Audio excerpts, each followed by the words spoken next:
Bom dia, a graça e a paz de Jesus.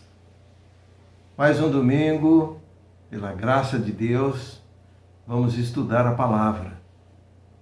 Palavra que sempre mexe com o nosso coração, nos traz orientações tão importantes para as nossas vidas.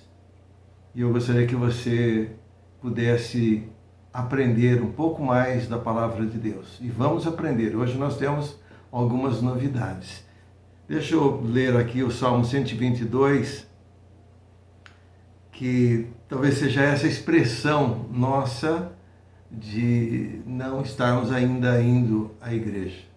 Alegrei-me quando me disseram, vamos à casa do Senhor, parar os nossos pés junto às portas, ó Jerusalém. Jerusalém, você que está construída como uma cidade bem sólida, para onde sobem as tribos do Senhor, como convém em Israel, para renderem graças ao nome do Senhor. Lá estão os tronos de justiça, os tronos da casa de Davi. Orem pela paz de Jerusalém, que sejam prósperos aqueles que amam, e reine a paz dentro das suas muralhas e prosperidade nos seus palácios. Por amor dos meus irmãos e amigos, eu peço, haja paz em você. Por amor da casa do Senhor, nosso Deus, buscarei o seu bem. Alegrei-me quando me disseram, vamos à casa do Senhor. Como é bom, né, nós estarmos na escola dominical, e seria maravilhoso se nós estivéssemos juntos ali na igreja, aprendendo da palavra, orando, cantando, tendo essa comunhão com os irmãos, que faz muita falta para nós. Mas é isso que nós temos, e assim nós vamos em nome de Jesus. Vamos orar. Senhor Deus e Pai, nós queremos te agradecer, te louvar por essa manhã.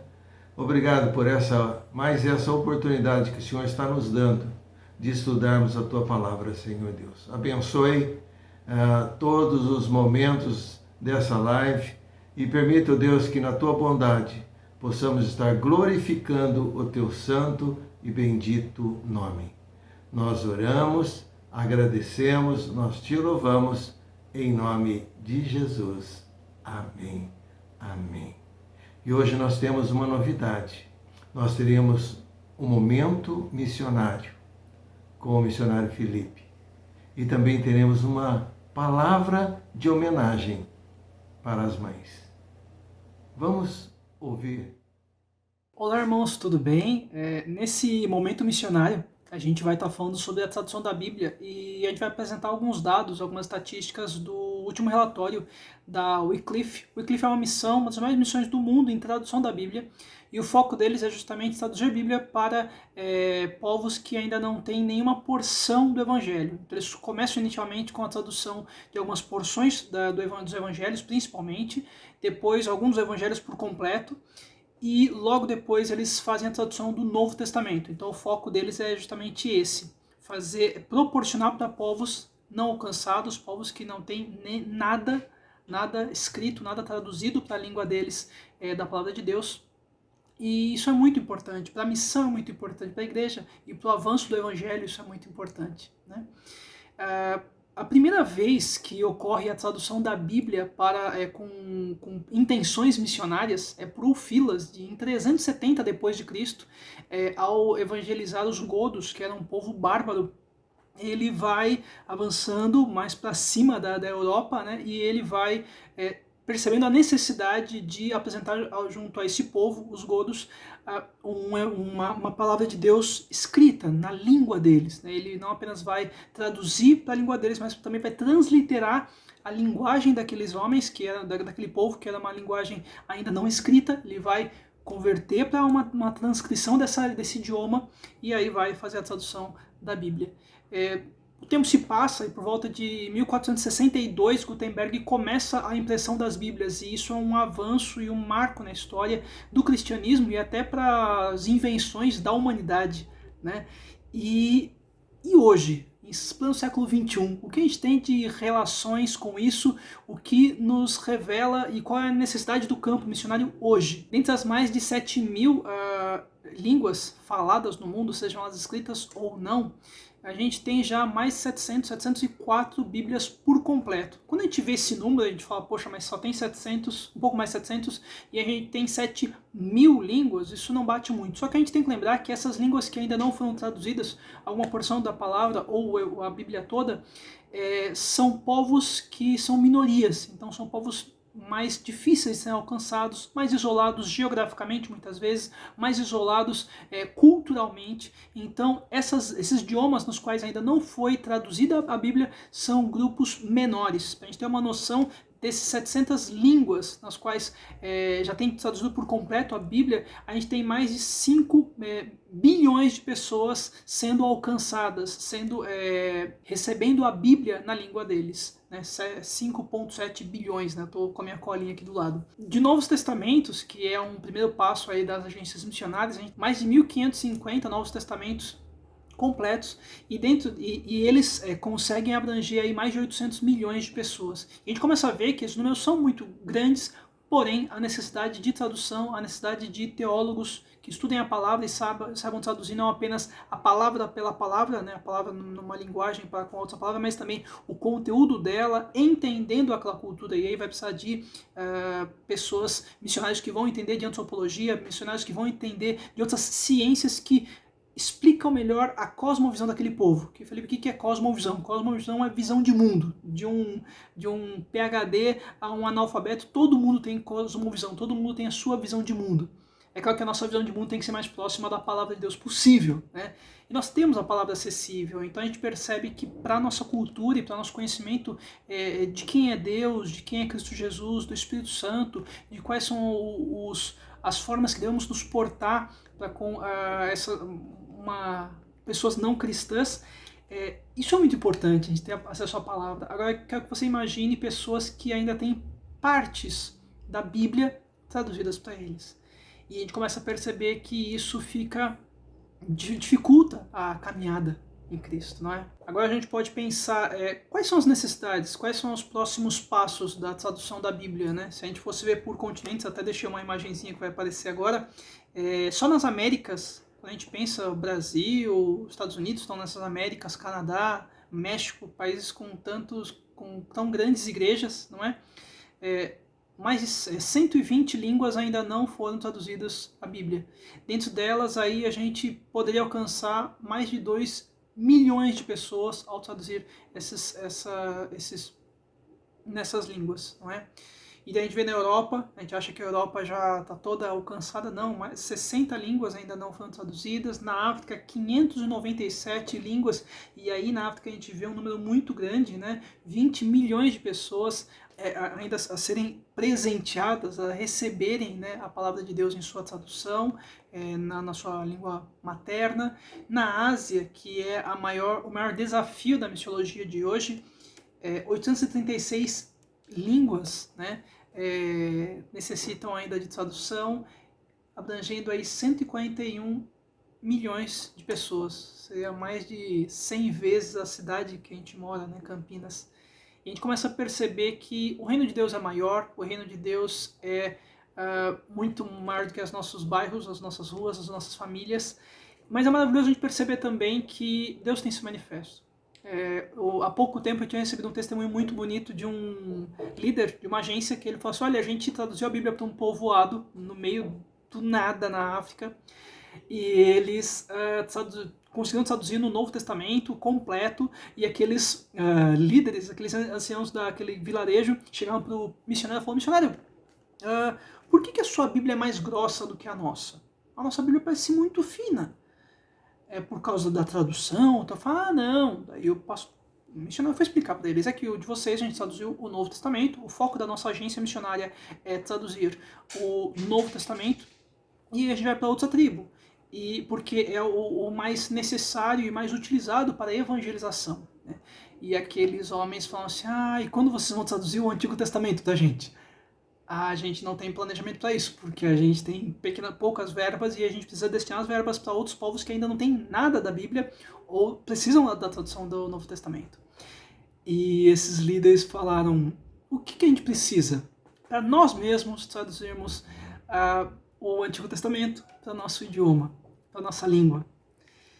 E esse missionário foi junto à sua agência, junto a outras organizações que também treinam equipes para a tradução da Bíblia, e em parceria com essa tribo vendendo suas colheitas, vendendo seus grãos, vendendo seus artesanatos e suas caças, arrecadaram recursos para eles mesmos investirem, eles mesmos prepararem e treinarem filhos deles para serem teólogos, serem linguistas, homens que vão ler a Bíblia, estudar a Bíblia e traduzir para a língua deles. E a boa notícia é que, até onde eu soube, eles já tinham traduzido dois livros do Antigo Testamento. E era uma alegria muito grande para aquela tribo eles estarem eles mesmos, que já tinham sido apresentado o Evangelho a eles, já tinham sido presenteados com o Novo Testamento.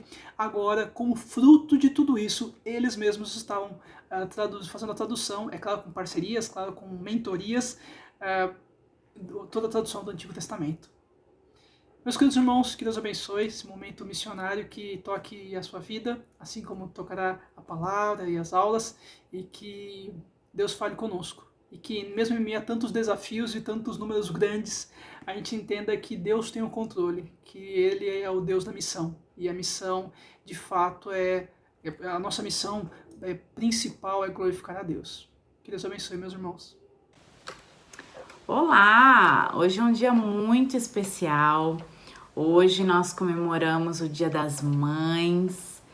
Hoje é um dia para refletirmos. Quem tem suas mães é um dia de estar junto, é um dia de agradecer, de compartilhar e relembrar muitas coisas. Aqueles que já não as têm mais, mas ficam as lembranças, ficam os aprendizados, tanta coisa boa, né? E é somente agradecer a Deus pela vida dessas mulheres tão preciosas que fazem toda a diferença na nossa vida, né? A Bíblia já diz que ensina a criança no caminho que ela deve andar e ainda quando velho, ela não se desviará dele. E aí me veio à mente a uma mãe muito especial da Bíblia, que é Eunice, mãe de Timóteo. Timóteo foi escolhido por Paulo, né, para poder ajudá-lo, né, evangelizar nas sinagogas, para os judeus. E aí quando a gente se depara com o que essa mãe fez e na vida de Timóteo, né, o quanto significou o exemplo dela para Timóteo, né? Timóteo ele foi escolhido por Paulo porque ele tinha um testemunho muito bom, né? Um homem muito jovem, mas temente ao Senhor. E Timóteo, ele é escolhido justamente por isso. E na carta, né, que Paulo escreve em 2 Timóteo, ele fala exatamente da importância, né, dessa fé que a mãe de Timóteo e sua avó também, Loide, pôde influenciar para que ele também andasse nos caminhos do Senhor, para que ele também tivesse sabedoria diante da palavra de Deus, que foi ensinada desde quando ele era pequenino, né? Em 2 Timóteo 1,5 fala: lembro da sua fé sem fingimento, uma fé sincera, a mesma que primeiramente habitou em sua avó Loide e em sua mãe Eunice, e estou certo de que habita também em você. Então, a fé que vocês mães têm, essa fé ela ensina seus filhos, é o exemplo para os seus filhos. Então, os filhos eles observam suas mães, e esse é o legado que vocês deixam, né? Os ensinamentos, a vida de vocês, o testemunho de vocês.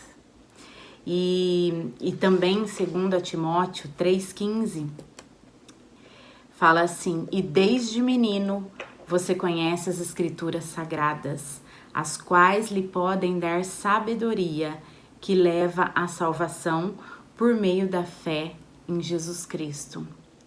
Então, a palavra de Deus, ela deve ser a regra, né, de um ensinamento ao caminho certo, ao caminho que leva à salvação em Jesus Cristo. E a mãe, ela tem, né, essa missão na vida de um filho. Então, mães,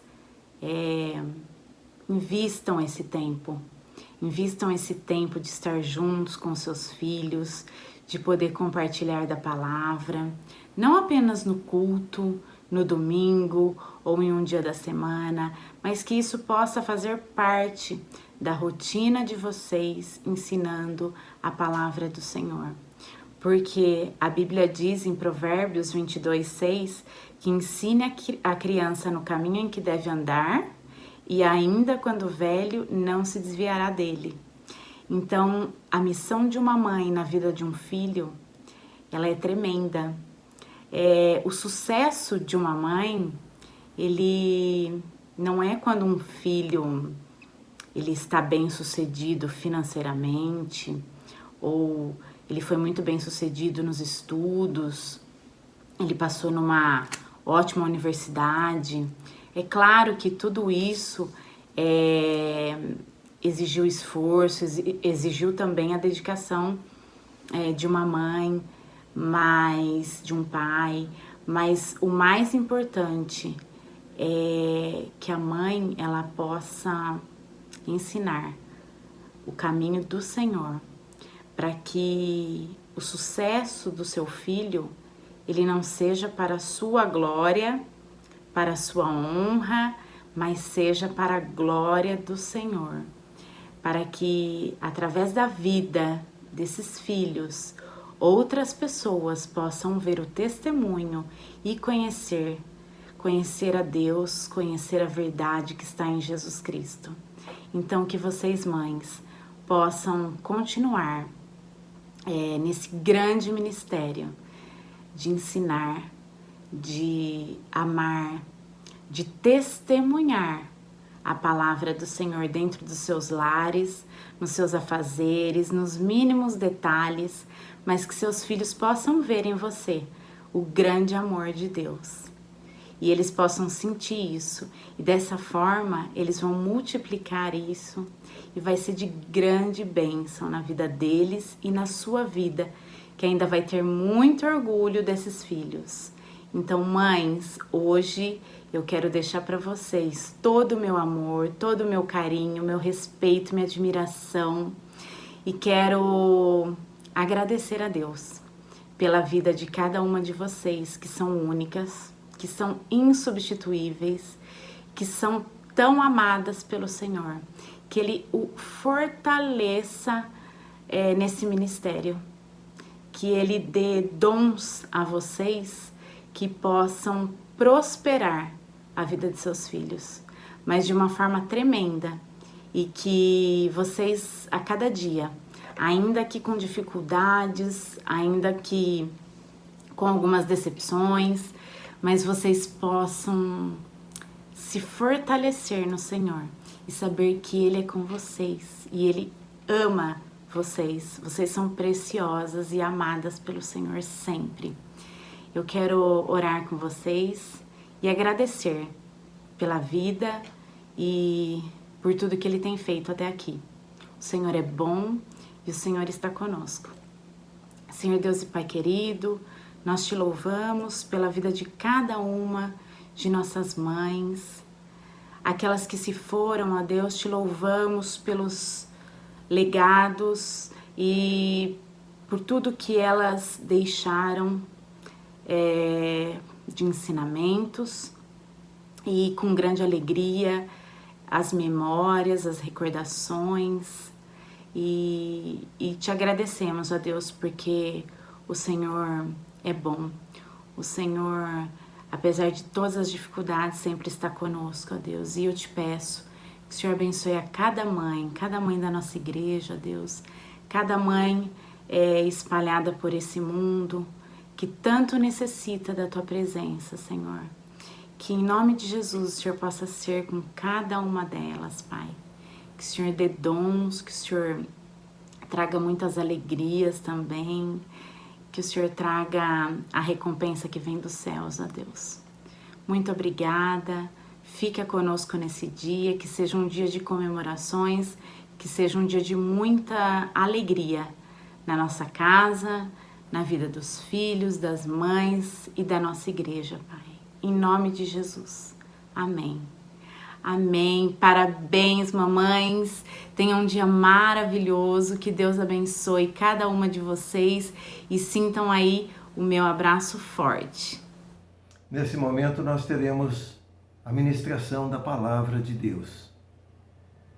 Eu creio que é um dos momentos mais importantes, no momento que a gente abre a palavra e estuda. E hoje nós estamos aqui recebendo o presbítero Ângelo Régio Neto, que estará ministrando a palavra de Deus. E o texto, o título é Responsabilidade e Prudência na Vida do Cristão. Eu creio que esse é um momento muito especial para todos nós. Aprendermos como administrar com prudência aquilo que realmente nós precisamos fazer. Que Deus abençoe o presbítero Ângelo e ele está agora com a palavra. Bom dia, queridos, tudo bem? Espero que você esteja bem, você, sua família. Nesta manhã eu queria compartilhar um estudo que fiz sobre virtudes.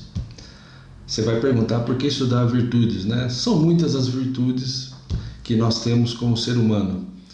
Mas nos dias de hoje, dias de crise e crises de virtudes, eu queria comentar duas virtudes com vocês, olhando à luz da palavra de Deus: a responsabilidade e a prudência. Nós, como seres humanos, temos virtudes e vícios, né? Os vícios eu não vou falar. Sobre virtudes que nós poderíamos citar, por exemplo, bondade, a humildade, a paciência. Eu resolvi dividir com vocês sobre responsabilidade e prudência, porque eu acho que são uma das duas virtudes mais importantes que ajudam inclusive na formação do nosso caráter. Então, à luz da palavra de Deus, nós vamos fazer assim. Eu vou definir com vocês o que é responsabilidade, o que é virtude e o que é prudência, perdão, que ambas são virtudes. Vamos definir responsabilidade e prudência. Nós vamos citar alguns exemplos de homens e mulheres prudentes e responsáveis na Bíblia e vamos fazer uma aplicação baseada num texto da palavra de Deus em Provérbios capítulo 6. Então vamos lá. Quando nós falamos de responsabilidade, é importante você entender que uma pessoa responsável é aquela que pode ou que deve responder por algo ou por alguém. A responsabilidade, né, significa que a pessoa ela é cumpridora das suas obrigações. Então, uma pessoa responsável, ela é uma pessoa que cumpre suas obrigações na sua casa, no trabalho, na igreja, onde quer que ela esteja.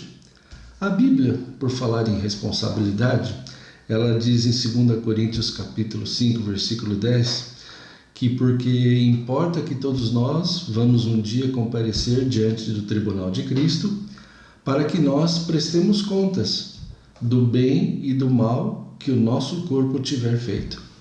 Então, a responsabilidade, nós exercemos essa virtude, a responsabilidade, ela é de tamanha importância, porque nós vamos prestar conta de tudo que nós fizemos ou que deixamos de fazer.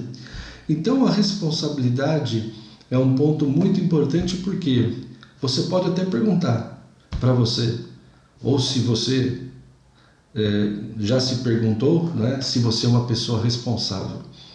Uma pessoa responsável, por exemplo, ela tem muitas características. Uma pessoa responsável, ela é cumpridora, né, das suas obrigações, como nós vimos, mas ela tem características, por exemplo, de ser honesto. Uma pessoa responsável, ela é honesta. Ela fala a verdade, ela é íntegra no que faz. Uma pessoa responsável, ela é pontual, ou seja, ela não posterga o que ela acordou. Uma pessoa responsável, ela é confiável, ou seja, o que ela faz, as pessoas acreditam no que ela faz, porque ela faz bem. Uma pessoa responsável é uma pessoa justa, ou seja, ela não age pela emoção, né? Ela age pela razão. Uma pessoa responsável é trabalhadora, né? Uma pessoa que gosta de exercer o seu trabalho. Uma pessoa responsável, ela é organizada, né? Uma pessoa que sabe dar prioridades entre coisas prudentes e importantes.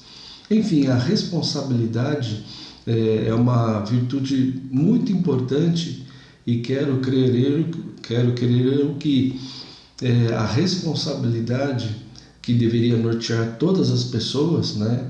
E às vezes nós olhamos na mídia, vemos que as pessoas, autoridades, pessoas comuns não exercem a responsabilidade como deveria. Então, por isso é que acarreta-se tantos problemas, por não utilizar de forma responsável as suas obrigações.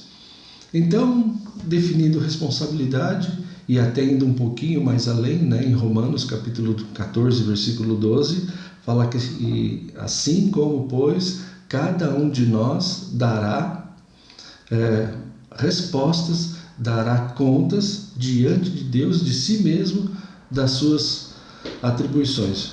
Então a responsabilidade é uma virtude que nós temos que cultivar, cativar, porque ela é importante, porque isso agrada a Deus. Tem até um texto importante, e dentro desse texto de Provérbios, capítulo 22, os versículos 29, o versículo 29 ele diz assim: você, homem, conhece alguém trabalhador, ou em algumas outras traduções, algum perito responsável? Perante os reis será colocado. Então, é importante que nós saibamos que nós precisamos ter responsabilidades em tudo que fazemos. Outra virtude que eu quero definir também com vocês, que é baseada nesse nosso estudo que nós vamos fazer, que já estamos fazendo, a outra virtude é a prudência. A Bíblia fala que o prudente se desvia do mal. A pessoa prudente, ela se refugia, ela foge das coisas ruins, porque ela analisa, ele é calmo, ele é sóbrio. Então, diante de Deus, essas duas virtudes, responsabilidade e prudência, que, por exemplo, dentre muitas definições de prudência, a gente pode falar é aquela pessoa que analisa, é uma pessoa calma, uma pessoa que não se precipita nas suas decisões, é uma pessoa prudente, né? Uma pessoa inteligente, no sentido de que ela só toma decisões depois de analisar. Você imagina, né? Nós, por exemplo, acho que deve estar acontecendo isso com você. Quantas notícias nós estamos vendo, ouvindo? Nós não podemos acreditar em tudo que está se falando. Até porque, né, nós precisamos ter juízo, né? Analisar para que a gente não seja pego de surpresa, dando voto, dando crédito a tudo que a gente está ouvindo e vendo. Então, diante disso, é importante que você seja prudente para que as suas decisões, em função disso, não sejam precipitadas.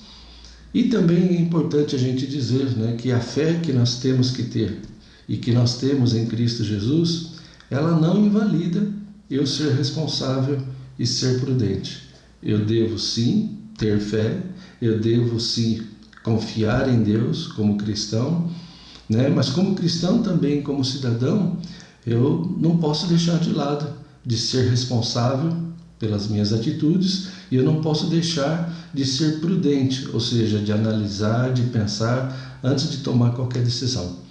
Então eu creio que essas duas virtudes, né, são importantes, como eu disse, na nossa formação e são hábitos bons que nós devemos ter na nossa vida. Nós poderíamos citar, né, muitos homens e mulheres da Bíblia que foram responsáveis enquanto viveram aqui neste mundo, né?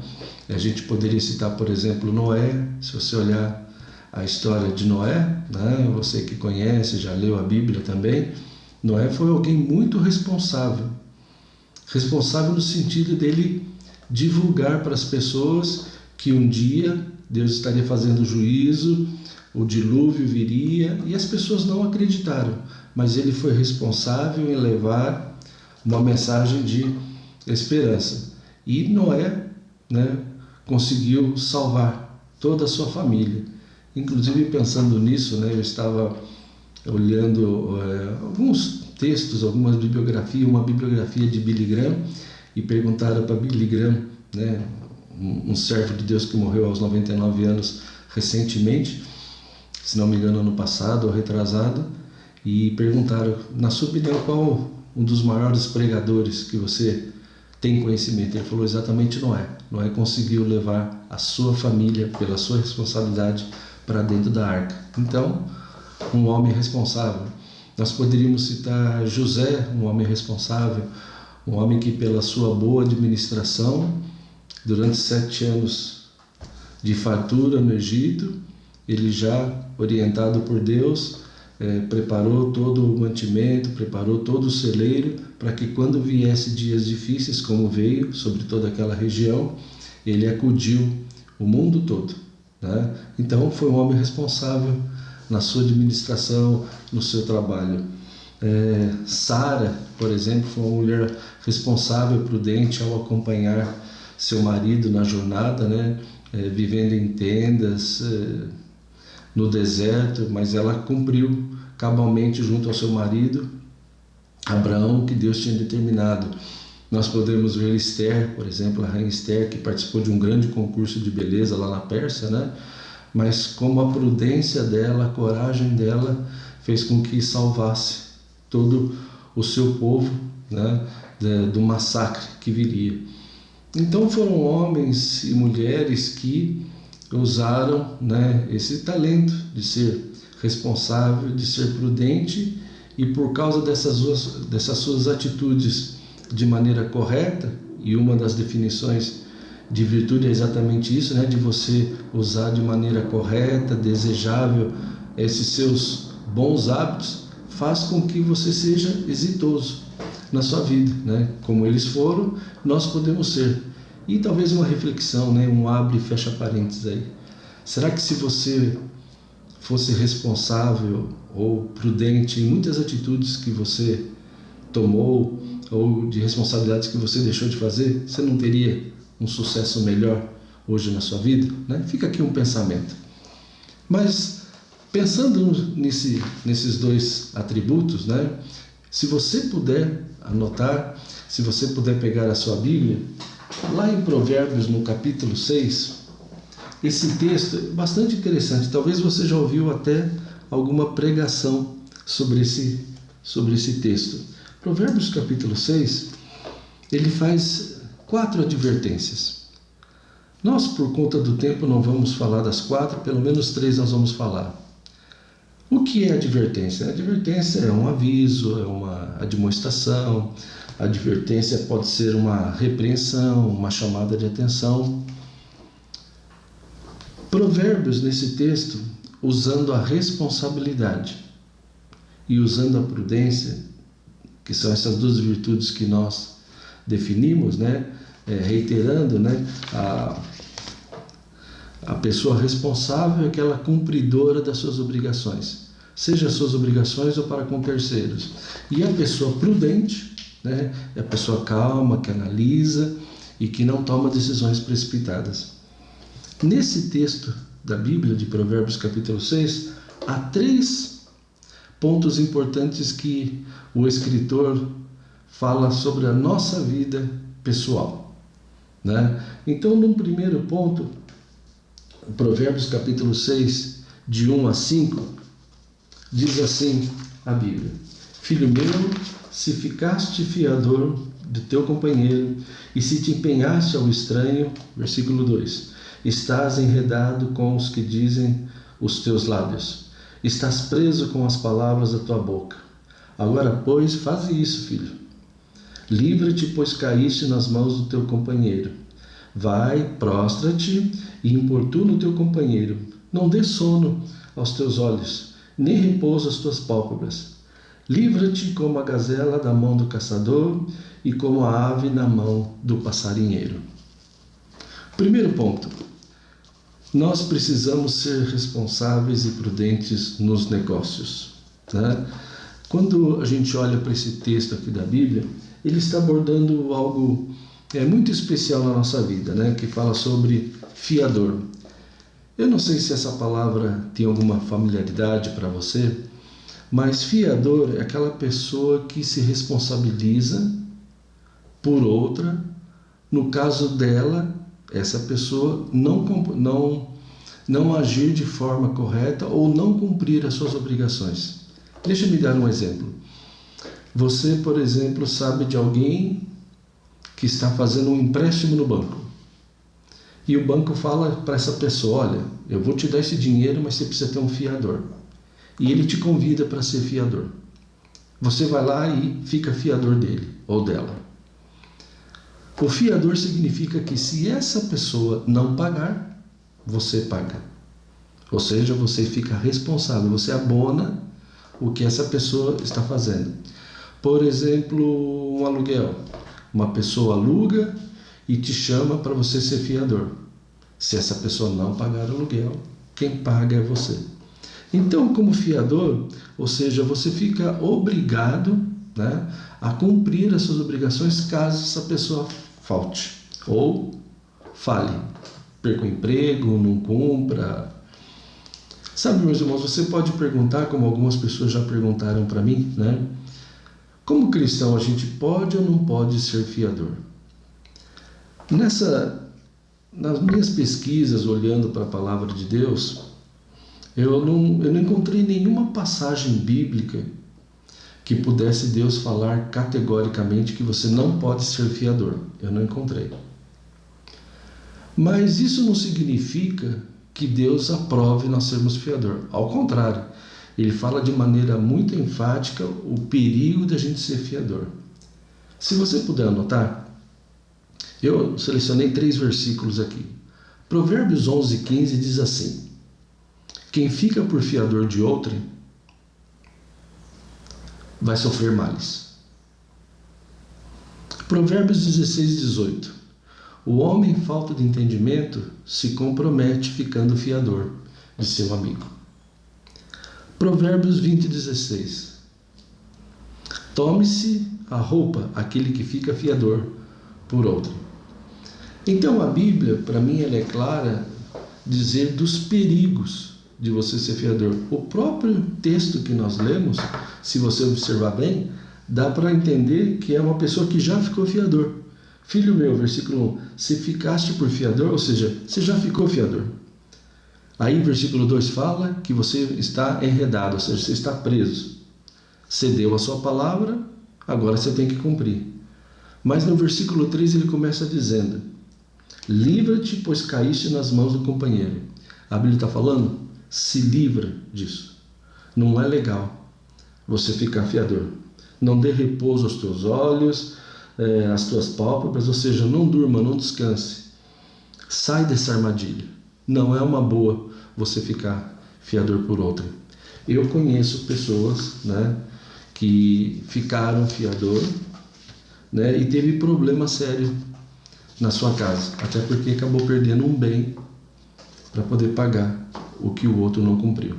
Eu também sei de pessoas que ficou fiador e nunca teve problema. Então eu vejo que a Bíblia faz uma recomendação. Ela não nos proíbe de ser fiador, mas ela não vê com bons olhos nós ficarmos fiador de outro. Então, nós temos que usar a responsabilidade e a prudência, ou seja, a responsabilidade porque se você ficar fiador, você corre o risco de precisar abonar, você precisar pagar o que o outro não faz. E usar a prudência, ou seja, analise.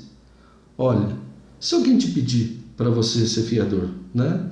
Eu acho que nós devemos ser sinceros, olhando para a palavra de Deus, né? Não se trata de você desconfiar da pessoa.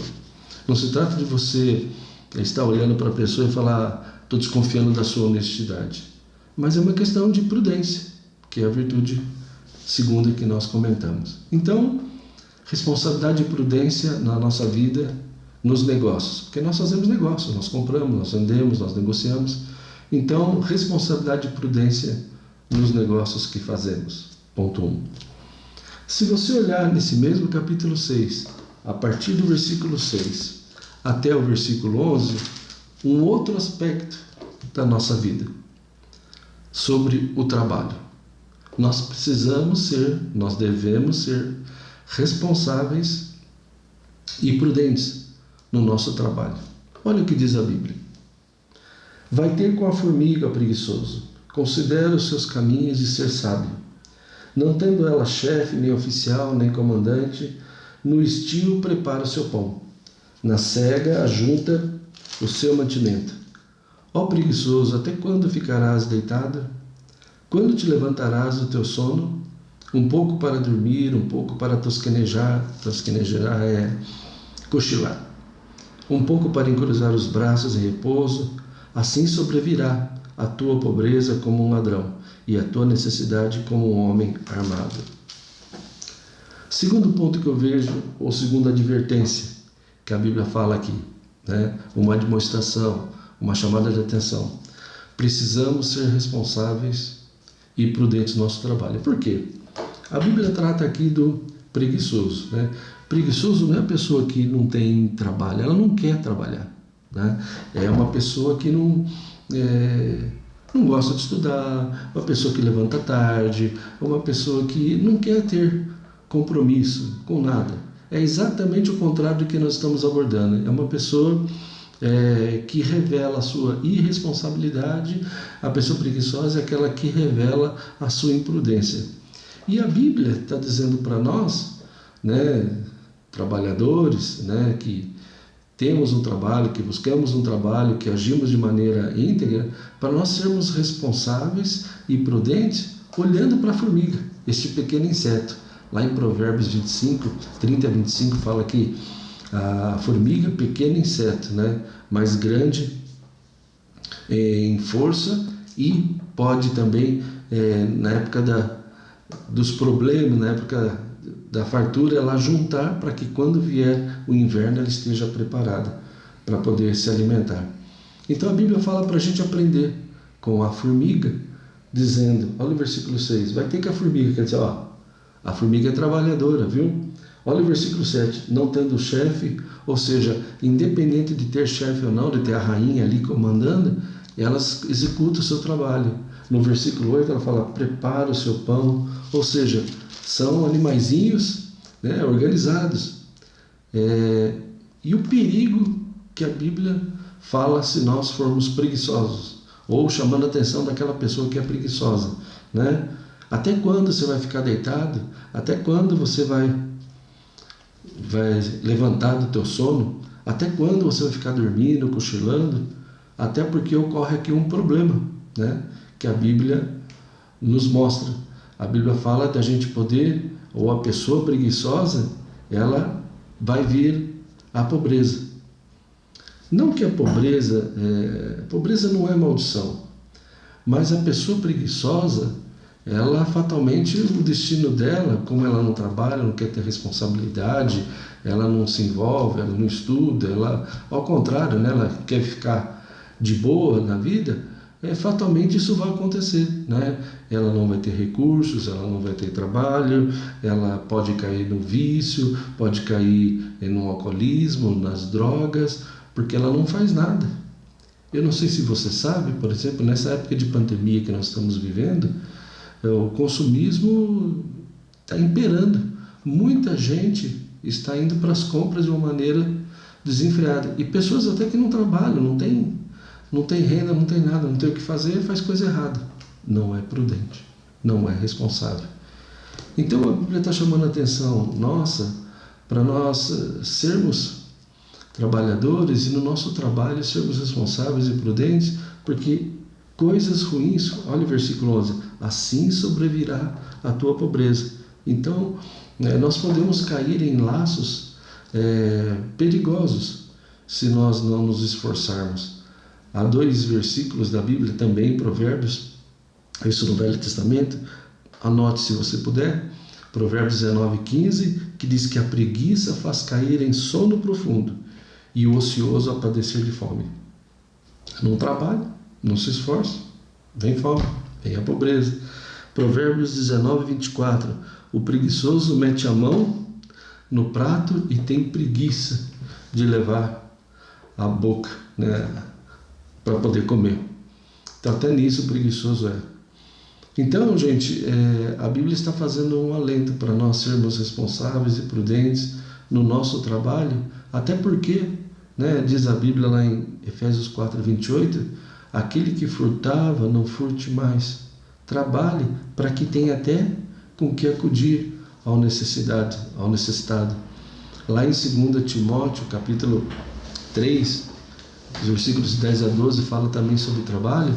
Paulo está falando, se alguém não trabalhar, não coma, enfatizando que a preguiça não deve fazer parte do nosso currículo, não é esse vício que nós estamos enfatizando, nós estamos enfatizando as virtudes, especialmente 2 nessa manhã, a responsabilidade e prudência.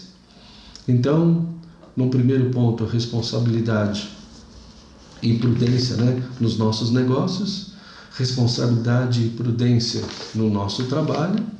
E o terceiro ponto, onde a Bíblia, que eu encontro que nós devemos atuar de forma responsável e prudente, está ali no mesmo capítulo 6 que nós estamos olhando, mas os versículos 12 a 19.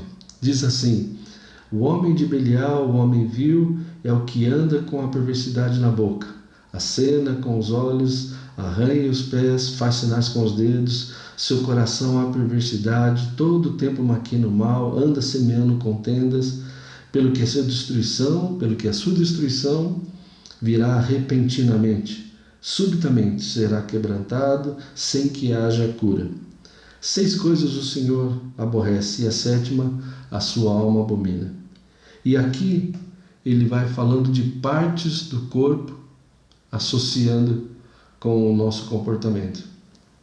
Olhos altivos, língua mentirosa, mãos que derramam sangue inocente, coração que trama projetos iníquos, pés que se apressam a correr para o mal, testemunha falsa e o que semeia contende seus irmãos. Um terceiro ponto que eu vejo, que nós precisamos ser responsáveis e nós temos que ser prudentes, é com relação ao nosso comportamento. Se nós precisamos ser responsáveis e devemos ser responsáveis e prudentes nos negócios, se precisamos e devemos ser responsáveis no trabalho, nós precisamos ser responsáveis e prudentes no nosso comportamento. Talvez muitas das coisas que nós estamos vendo no nosso país, se houvesse mais, e até mesmo nas igrejas, nos colegas de trabalho, até mesmo em nós, se nós tivéssemos um pouco mais de responsabilidade e prudência, muitas coisas ruins não estariam acontecendo. Então, ele utiliza esse texto para falar, por exemplo, de olhos altivos.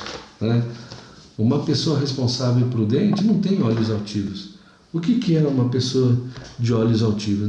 Uma pessoa arrogante, uma pessoa que é orgulhosa, uma pessoa que se acha. Uma pessoa responsável, uma pessoa prudente, não tem esse vício. Por que teria? Por que andar altivamente, orgulhoso, se achando superior às outras? Outra parte do corpo que ele fala, a língua mentirosa. O que é uma língua mentirosa? É uma língua que induz ao erro. É uma língua que não fala a verdade, que ela inventa, ela engana. uma pessoa responsável, uma pessoa prudente, não precisa ser mentirosa. Ao contrário, a verdade faz parte. Lembre-se, quando nós definimos uma pessoa responsável, uma das características é exatamente ser honesta, falar a verdade. Então, quando nós olhamos para a palavra de Deus, a língua mentirosa, os olhos altivos, isso aborrece a Deus.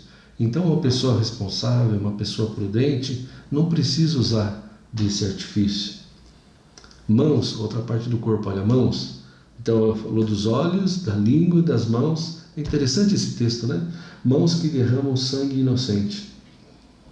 Quando eu estava estudando, no original, esse mãos que derramam sangue inocente está falando com relação à injustiça. Pessoas que usam as mãos para fazer injustiça, não só violência, né? Então eu fico imaginando, né, como nós vemos nos dias de hoje, juízes soltando, dando inocência para alguém que é culpado, prendendo pessoas inocentes, enfim, essa injustiça, isso aborrece a Deus. E como a Bíblia fala aqui, né, no versículo 15, pelo que sua destruição virá repentinamente. Às vezes as pessoas esquecem, né, que vão prestar contas para Deus. Um dia isso tudo vai acabar. Então as pessoas querem tirar proveito de tudo, agindo de forma irresponsável e imprudente, mas esquecem que um dia nós vamos prestar contas, né? Então a Bíblia pede para nós tomarmos cuidado como nós usamos as nossas mãos. Mãos que às vezes têm muito poder e que acham que fazendo as coisas a seu benefício vão usufruir desta vida, vão ficar aqui o resto da vida. Engano, ledo engano. Coração que trama projetos iníquos, né? Pessoas que tramam o mal contra a outra, pessoas que traçam planos para prejudicar o outro. Então, isso aborrece a Deus. Isso demonstra uma pessoa irresponsável, imprudente. Pés, olha, outra parte do corpo, pés que se apressam a correr para o mal. Ou seja, pessoas que correm para fazer o mal para o próximo. Não quer ver o bem, ele tem prazer em prejudicar as outras pessoas. Testemunha falsa, que profere mentiras, pessoas que semeiam contendas, né? Semear contenda não é posições diferentes. Eu posso ter posição diferente, né, em relação a um tema ou outro, mas o respeito tem que prevalecer, a responsabilidade tem que ser observada, a prudência tem que estar em pauta. Aqui, a contenda é aquela pessoa que ela tem a discórdia, mas não é amigável. O interesse dela é partir para a briga, partir para o descontentamento, não quer saber de conversa. Então, essas pessoas provocam ou promovem contendas, né? Então, gente, assim, se eu posso resumir esse breve estudo nesta manhã, eu diria assim para você: procure cativar e cultivar os bons hábitos, né? E de uma forma especial a prudência e a responsabilidade na sua vida. Nós temos muito a ganhar se nós formos responsáveis pelas nossas atitudes, assumindo os nossos compromissos. Vamos prestar contas diante de Deus disso e também sermos prudentes nas nossas decisões, sermos mais calmos nas nossas atitudes, não precipitarmos nas nossas decisões, não darmos crédito a tudo que estamos vendo e ouvindo, né? Analise para depois tomar uma decisão. Eu tenho certeza, né, que a nossa vida, porque isso também depende do nosso futuro, né? O você ser mais responsável, o você ser mais prudente, vai acarretar, no mínimo, que a sua vida será melhor. Porque você vai errar menos, né? Você vai ter equilíbrio e as pessoas te respeitarão. Certamente isso vai ser muito benéfico para a nossa vida. Então, meus irmãos, que essa palavra simples, esse estudo simples, né, que refletiu meu coração, né, que refletiu meu coração nesses dias que estamos passando, e eu quis fazer questão de colocar no papel e dividir com você. Agradeço a Deus pela pela oportunidade, né, que o pastor Zezinho tem dado de compartilhar com você isso que está no meu coração, que eu tenho colocado ou procurado colocar em prática. Ser mais responsável nas minhas atitudes, ser mais prudente nas minhas decisões, para que acima de tudo, e a gente não pode esquecer, né, tudo isso para honrar e glorificar o nosso Deus. Sermos boas testemunhas. Testemunha é uma declaração. Quando eu falo que eu quero ser testemunha de Cristo, eu estou dizendo, olha, o que as pessoas verem em mim, pode fazer, porque eu estou copiando a Cristo, né? Eu estou seguindo, eu sou discípulo de Cristo. Que Deus te abençoe, meu irmão, que Deus te abençoe, minha irmã. Tenha um excelente domingo na presença de Deus, você e todos os seus familiares. Um abraço, fiquem com Deus. Queremos agradecer mais uma vez o presbítero Ângelo por essa palavra tão importante para os nossos corações. Que Deus continue abençoando sua vida e que a graça, a bondade, a misericórdia de Deus continue agindo no seu ministério, ali no seu trabalho.